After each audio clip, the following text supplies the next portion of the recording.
Salut les amis, bienvenue dans cet épisode du Choucroute Garage où nous allons voir comment rouler en voiture électrique pour le prix d'un café par jour.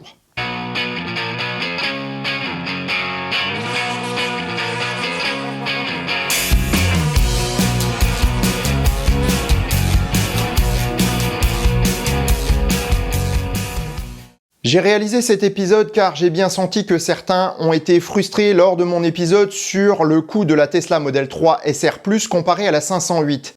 Des commentaires plus ou moins sympathiques ont pointé le fait que le budget est élevé et j'en conviens. Le but à l'époque n'était pas de dire que tout le monde peut rouler en Tesla, mais en tout cas que c'est pas aussi difficile que cela. J'ai donc décidé de refaire un épisode afin de pousser le même type de démonstration à des valeurs accessibles à une très grande majorité de personnes. Tous les liens qui ont servi à écrire cette vidéo sont en description. Les prix et valeurs sont issus d'annonces réelles et le tableau des calculs est consultable sur mon Drive. Lien également dans la description. Merci d'en prendre connaissance avant de commenter. Je vais vous présenter les 4 familles types sur lesquelles j'ai basé mes calculs et conclusions. Elles sont toutes composées de 2 parents et 2 enfants. En fait, l'INSEE dit 2,24 enfants par couple. J'ai pas trouvé le ,24, donc j'ai choisi 2. Ces familles remplissent les conditions pour recevoir la prime à la conversion maximale. L'un des parents travaille à temps plein, tandis que l'autre est à temps partiel. Ils ont besoin de 2 voitures, une familiale et une secondaire. Ils disposent comme voiture principale d'une familiale thermique ou hybride en bon état pour les vacances et les longs trajets. La voiture secondaire parcourt 50 km par jour en moyenne, 6 jours par semaine, soit 14 100 km par an. Pour le moment, il s'agit d'une vieille diesel de type 309 ou Golf diesel par exemple, sans aucun confort, pas de clim, pas de direction assistée, etc.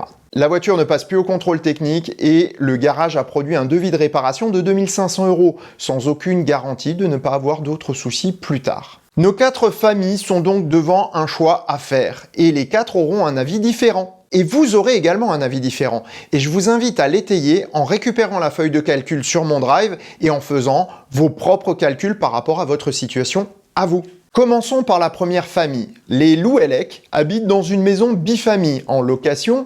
Ils ont un garage avec prise de courant. Ils décident donc de profiter d'une offre de location de Nissan sur une Leaf d'occasion de 2016. Grâce à la reprise de leur ancienne diesel, les Louellec ne payent que 49 € par mois pour la location pendant 4 ans et 60 000 km. C'est ici à peine le prix d'un café, 1,70 € dit la publicité. Mais voyons vraiment si c'est la réalité. Ils récupèrent leur voiture après avoir déboursé le premier loyer de 49 €, l'assurance tout risque à 35 € et donné leur vieille diesel en reprise. Pour l'assurance, ils ont fait le choix du tout risque étant donné la valeur du véhicule, mais également la présence d'un financement. Pendant les 48 mois qui suivront, ils dépensent 28,20 € d'électricité par mois, soit une consommation de 16 kWh au 100 km. Pour une Leaf avec un kilométrage moyen mensuel de 1175 km. Ils déboursent le loyer, soit 49 €, l'entretien, soit environ 120 € par an ou 10 € par mois, et l'assurance, 35 € par mois. Leur effort financier mensuel est donc de 122,20 € par mois. Tout compris. Voilà qui s'annonce très abordable, mais on se dit qu'il va y avoir des choses cachées, en particulier lors de la restitution du véhicule. En effet, cette formule ne permet pas le rachat de l'auto en fin de contrat, et donc expose à des frais de remise en état. Une croyance populaire veut qu'on va se faire racketter à ce moment-là. Personnellement, sur les 10 dernières années, j'ai fait des dizaines de restitutions de voitures en retour de LLD et de LOA. De par mon ancien métier de commercial. 80% des clients sont repartis sans rien payer. 15% avec des factures de 500 € ou moins et 5% avec des factures de plus de 500 €. Ma facturation la plus chère était d'un peu moins de 1800 € pour une restitution dans une marque française. De plus, cette facture s'est largement réduite au titre d'effort commercial vu que le client souhaitait renouveler dans la marque. Je décide donc de mettre la somme de 1000 € dans les frais de restitution, même si je sais que l'immense majorité des cas ne sera pas aussi défavorable. Sur 60 000 km, j'estime que la voiture aura besoin de changer une fois le train de pneus. Au final, la famille Louellec aura dépensé 7 350 € sur 4 ans pour les déplacements de la voiture secondaire. La deuxième famille qui nous intéresse est la famille Achaelec. Contrairement aux Louellec, ils vivent en immeuble collectif de banlieue, sans possibilité de recharge ni à leur domicile ni à leur travail. Ils ont également peur de la location et surtout de la restitution. En effet, ils savent que les autos sont souvent abîmées sur les parkings publics de leur quartier. Ils souhaitent pourtant passer à l'électrique et décident donc d'acheter une Leaf équivalente à celle des Louellec.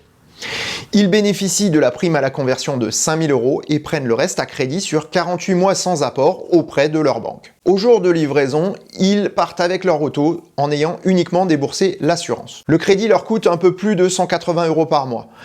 Pour recharger, ils se rendent à une borne payante 2 fois par semaine pour un coût de 30 centimes du kilowattheure. Ils dépensent donc 56,40 € par mois, auxquels s'ajoutent l'entretien, l'assurance et les pneumatiques. Les achats ELEC dépensent donc 282 € par mois et revendent leur auto au bout de 4 ans au prix de 6 000 €. J'aurais pu prendre une valeur de revente plus élevée, mais n'oublions pas que les achats ELEC garent leur voiture dans un endroit ouvert et que les dégradations sont courantes. Le prix de revente en tient compte. Leur coût total au bout de 4 ans est donc de 7 965 €. Le coût est un petit peu plus élevé que celui des loups ELEC, mais avec des mensualités nettement plus élevées. À ce stade, on peut se dire que la location est vraiment une super affaire. Mais continuons. Les voisins des achats ELEC ont également un souci avec leur vieille voiture. Ils sont dans des situations similaires. Mais par contre, les achats pétrole, c'est ainsi qu'ils s'appellent, ne veulent pas de voiture électrique. Ils décident d'acheter une citadine essence d'occasion, rentrant dans les critères d'éligibilité pour la prime à la conversion. Ils touchent donc 3 000 € pour leur vieille voiture. Leurs économies leur permettent donc d'acheter une 208 essence à 11 000 €, pas trop âgée ni trop kilométrée. Ils déboursent donc au premier jour l'assurance et l'achat de la voiture. À 6 litres au 100, leur voiture engloutit 88,13 € de samplon 95 E10 par mois et 35 € d'assurance. Elle leur coûte également 20 € d'entretien par mois environ. Les achats pétrole ont donc un effort financier mensuel à faire de 143 €, sans compter la reconstitution de leur épargne. Les pneumatiques de la 208 sont un peu meilleurs marché que ceux de la Leaf. Je prends donc un jeu à 300 € en compte. En revendant leur auto à 4 500 €, ils auront donc dépensé 10 705 € sur la période. Là, ça commence à faire mal, hein. Non loin de là, vit la famille Répartout. Le chef de famille, Jean-Michel Répartout, ne veut pas entendre parler de changer de voiture. Il est doué en mécanique et il vit dans une ancienne ferme où il est en location et dispose donc d'une grange et de tout le matériel pour bricoler. Lorsque sa vieille diesel, là, Jean-Michel Répartout, ne peut accepter le devis de 2 500 €, malgré les 200 000 km de son auto, il est persuadé de pouvoir la faire durer encore très longtemps. Il s'adresse alors à son beau-frère qui travaille dans l'automobile et parvient à avoir les pièces pour 500 €. À eux deux, ils prennent quelques week-ends pour réparer l'auto qui repart de plus belle. Pourquoi changer dans de telles conditions? Jean-Michel assure sa vieille auto au tiers pour 15 € par mois, parce que les assureurs, c'est rien que des voleurs. Et puis le minimum, ça suffira bien. Sa vieille voiture consommera 7 litres de gasoil au 100 km, ce qui lui coûte 99 € par mois, et il fait l'entretien lui-même pour 15 € par mois. La famille Répartout dépense donc 129 € par mois, soit un total de 6 843 € sur 4 ans, y compris les pneus rechappés qu'il a achetés en solde au camion d'outillage, soit 150 €. Sa voiture ne vaut plus rien à la revente. Nous voyons donc que nos 4 familles arrivent à des résultats finalement très différents. Les Répartout et loups ELEC ont en gros le même coût mensuel, mais pas du tout les mêmes prestations. La voiture des loups ELEC est une auto moderne avec tout le confort et la sécurité d'un tel véhicule. Tout le contraire de celle des Répartout. Les achats pétrole ont par contre déboursé une véritable petite fortune, malgré un achat cash, et les achats ELEC ont subi un coût mensuel élevé pour aboutir à un coût final très similaire aux loups ELEC, qui ont pourtant la même voiture. Ah.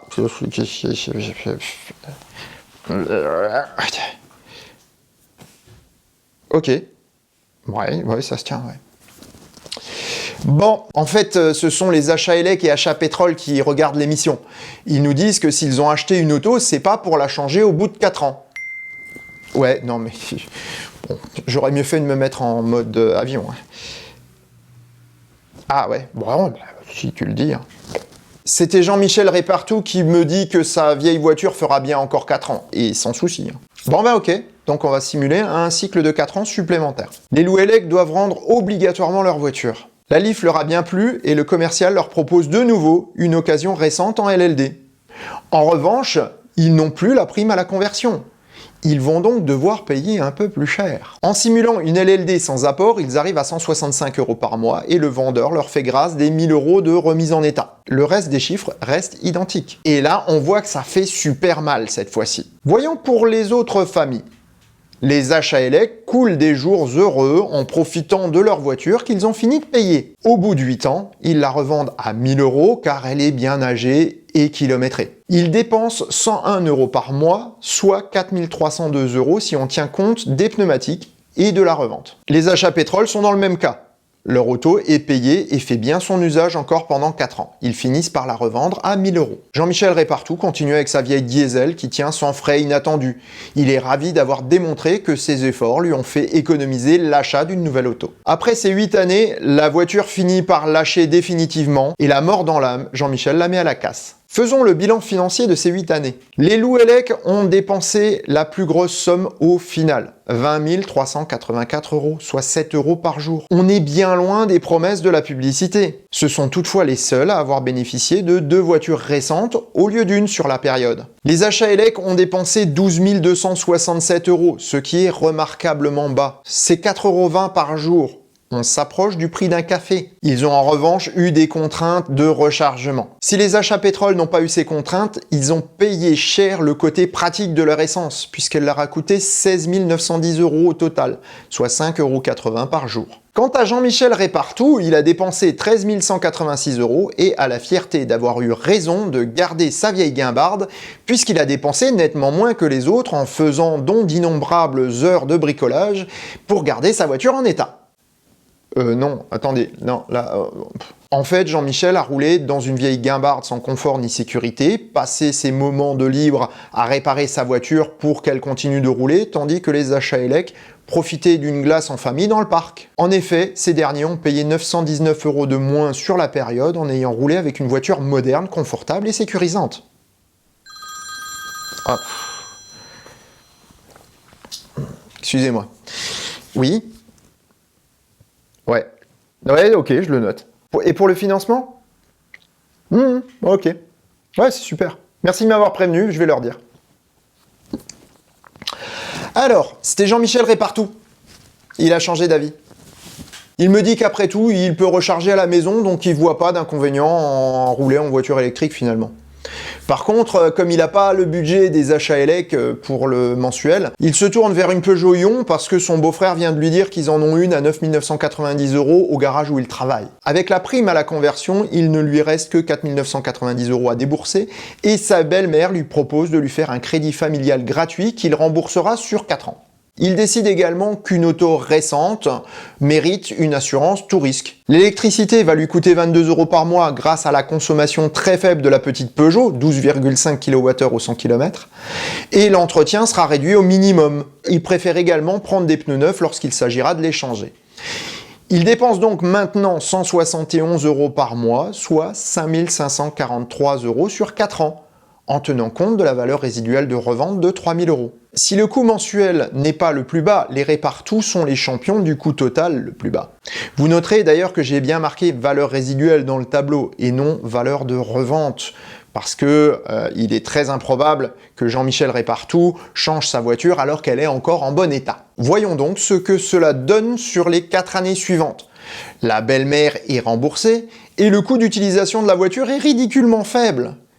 Il dépense à peine 67 € par mois. Sur la totalité des 8 ans, il est le champion du coût d'utilisation avec une dépense totale de 8 445 €, soit 2,90 € par jour. Finalement, on a réussi à rouler en voiture électrique pour moins cher qu'un cappuccino. C'est déjà pas mal quand même. Que faut-il retenir de toute cette simulation ? En premier lieu, attention aux offres trop alléchantes.